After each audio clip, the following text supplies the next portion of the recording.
নাবালিগ অবস্থায় যার বাচ্চা মারা যায়, ওই বাচ্চাগুলিকে আল্লাহ পাক রব্বুল আলামিন কিয়ামতের ময়দানে বাপ মার জন্য বহুত বড় সুপারিশকারী বানায়।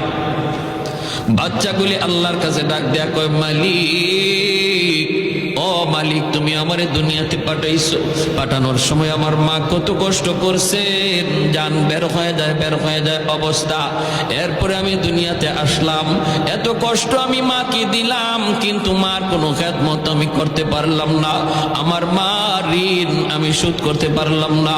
আল্লাহ, আজ যদি তুমি আমাকে জান্নাতে দিতে চাও, আমার মা বাবা সারা জান্নাতে যাইবো না, হয় আমারে বাপ মার সাথে জাহান্নামে দিয়ে দাও, হয় আমাকে আমার বাপ মার সাথে জাহান্নামে দিয়ে দাও।